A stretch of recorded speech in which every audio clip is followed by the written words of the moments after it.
the 1st of September, 1939. After a false accusation that Polish forces attacked a German radio station, Nazi Germany launches a so-called retaliatory campaign against Poland, triggering World War II.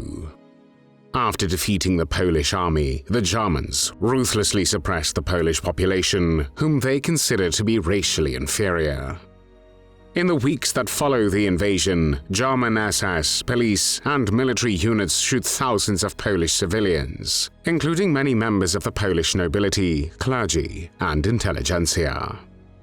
In the fall of 1941, Nazi Germany begins implementing a plan codenamed Operation Reinhardt to systematically murder almost 2 million Jews living in the German-administered territory of occupied Poland, known as the General Government.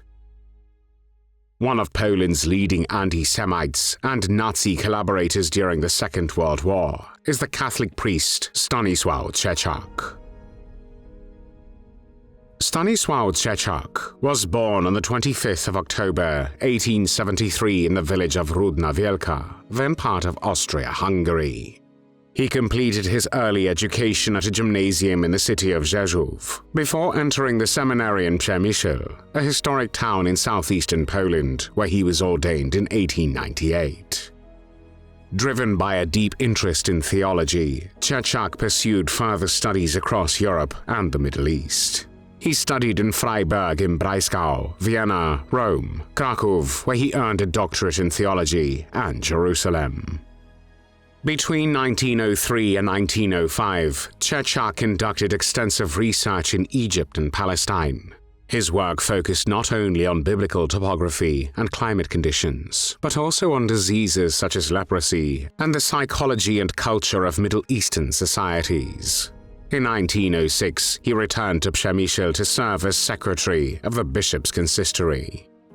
A year later, he moved to Russian St. Petersburg, where he worked as a professor at the Spiritual Academy until the end of the First World War. In 1912, Trzeciak became a member of the Imperial Russian Archaeological Society. His research on leprosy, based on studies conducted in places like Bergen, was presented at the International Hygiene Exhibition in St. Petersburg. During the First World War, which lasted from the 28th of July 1914 to the 11th of November 1918, he co-founded the Polish Society for Aid to War Victims. After returning to Poland in June 1918, he took part in the defense of Lwów later that year during the Polish-Ukrainian War, which broke out after the collapse of Austria-Hungary.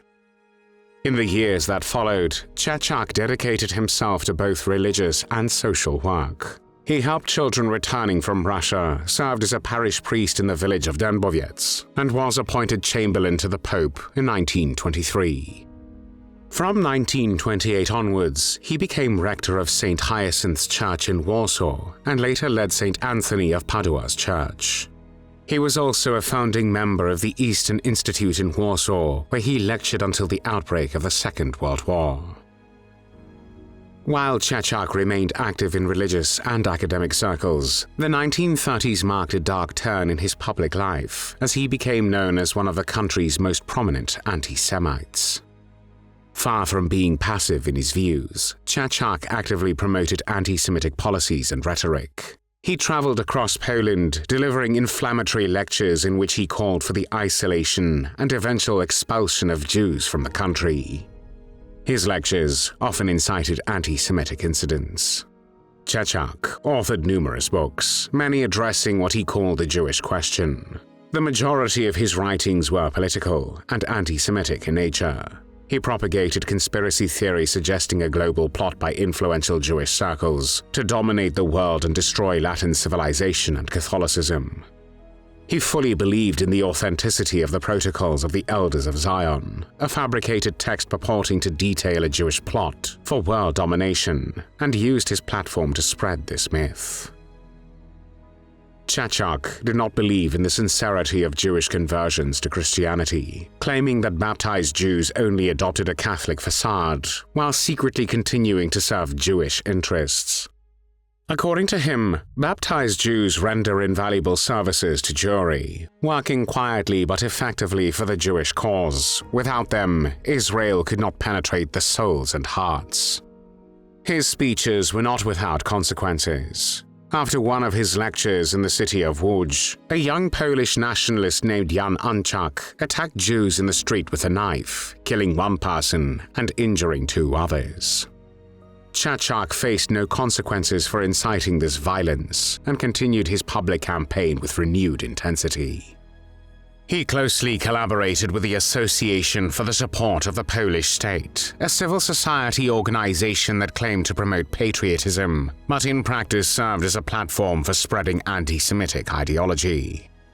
It shared strong ideological ties with the National Radical Camp, or ONR, an ultranationalist, patriotic, and anti-Semitic political movement that had been banned by the Polish government in 1934 due to its extremism.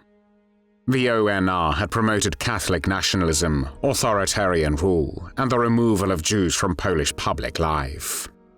After the ban, Trzeciak supported one of the ONR's underground factions, known as ONR ABC. This group focused on ideological purity and strategic influence rather than open street violence. He endorsed their municipal election campaign in Warsaw, which used the slogan, "De-Jewifying Warsaw," a phrase that reflected their openly racist agenda. By aligning himself with such movements, Trzeciak reinforced his status as a leading theoretician of anti-Semitic action in Poland. Trzeciak authored many anti-Semitic books, including Ritual Slaughter in the Light of the Bible and Talmud, published in 1935, in which he strongly opposed Jewish ritual slaughter, not out of concern for animal welfare, but as a targeted effort to financially damage Jewish communities. Since kosher butchering was essential to Jewish religious life and supported many Jewish-owned businesses, restricting it meant attacking both their faith and their sources of income. Trzeciak's campaign played a role in a significant restriction of ritual slaughter in Poland in 1937. His views intensified as Nazi ideology gained ground.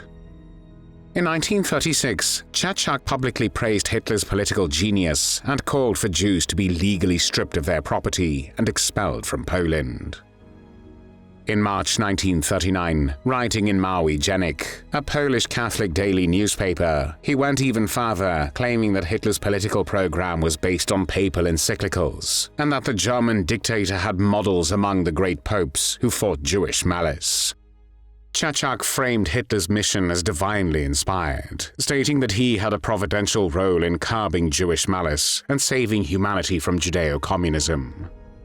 In his broader writings, Trzeciak repeatedly portrayed Jews as the driving force behind communism.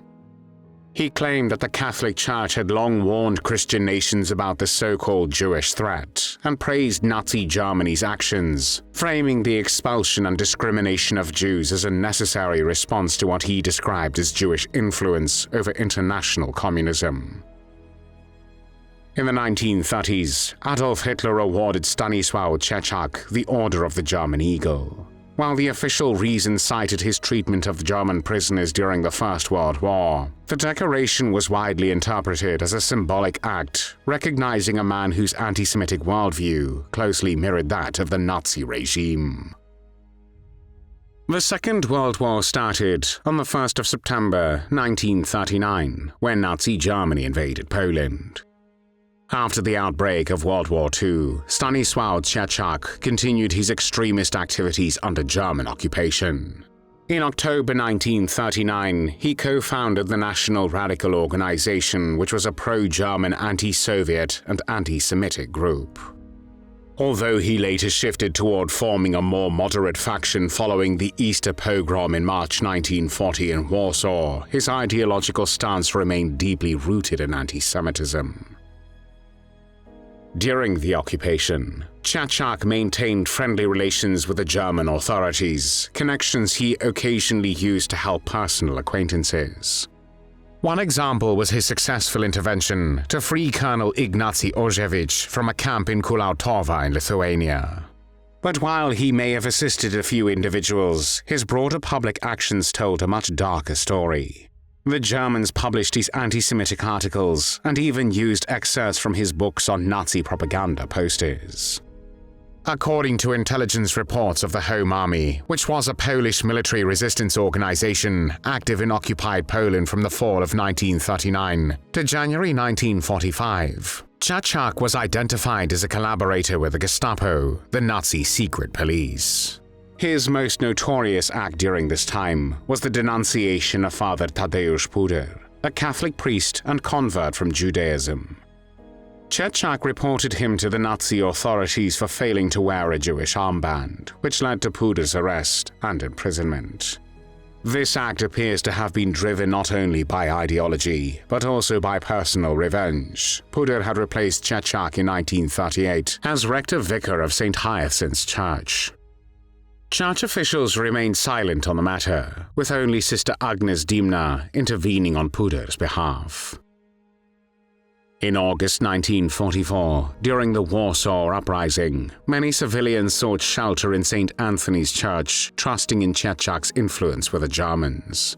On the 7th of August, German soldiers entered the church, but Trzeciak convinced them to leave the civilians unharmed.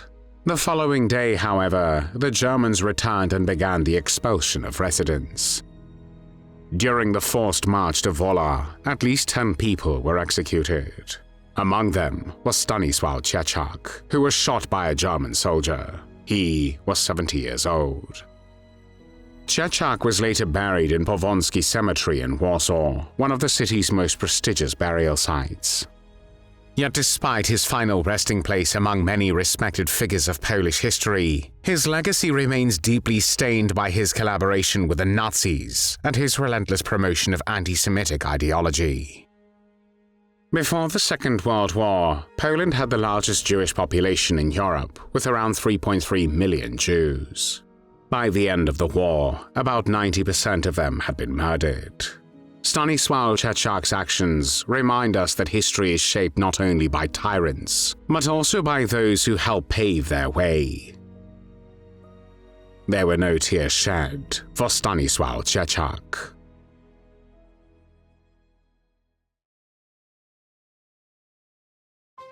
Thanks for watching the World History Channel. Be sure to like and subscribe, and click the bell notification icon so you don't miss our next episodes. We thank you, and we'll see you next time on the channel.